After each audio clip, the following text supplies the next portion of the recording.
Today we're going to read chapter 3 of Tiger Rising.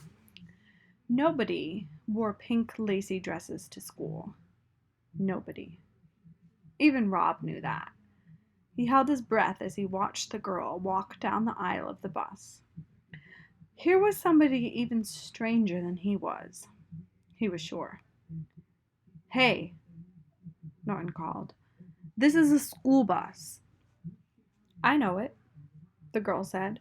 Her voice was gravelly and deep, and the words sounded clipped and strange, like she was stamping each one of them out with a cookie cutter. "You're all dressed up to go to a party," Billy said. "This ain't the party bus." He elbowed Rob in the ribs. "Ha!" Norton laughed. He gave Rob a friendly thud on the head. The girl stood in the center of the aisle, swaying with the movement of the bus. She stared at them.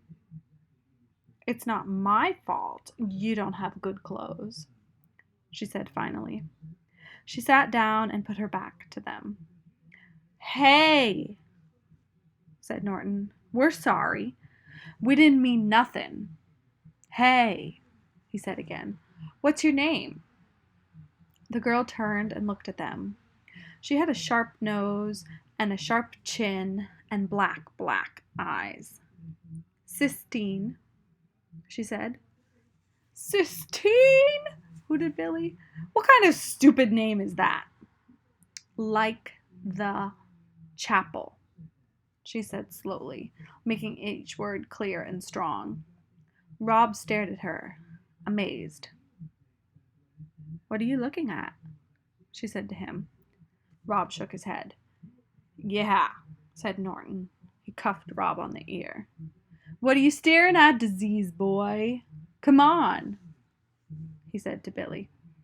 And together they swaggered up the aisle of the bus and sat in the seat behind the new girl. They whispered things to her, but Rob couldn't hear what they were saying. He thought about the Sistine Chapel. He had seen a picture of it in the big art book that Miss Dupree kept on a small shelf behind her desk in the library. The pages of the book were slick and shiny, and each picture made Rob feel cool and sweet inside, like a drink of water on a hot day. Miss Dupree let Rob look at the book because he was quiet and good in the library. It was her reward to him. In the book, the picture from the ceiling of the Sistine Chapel showed God reaching out and touching Adam. It was like they were playing a game of tag. Like God was making Adam it.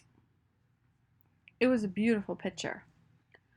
Rob looked out the window at the gray rain and the gray sky and the gray highway. He thought about the tiger.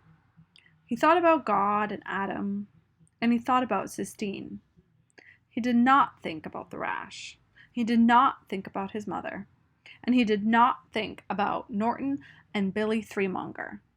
He kept the suitcase closed.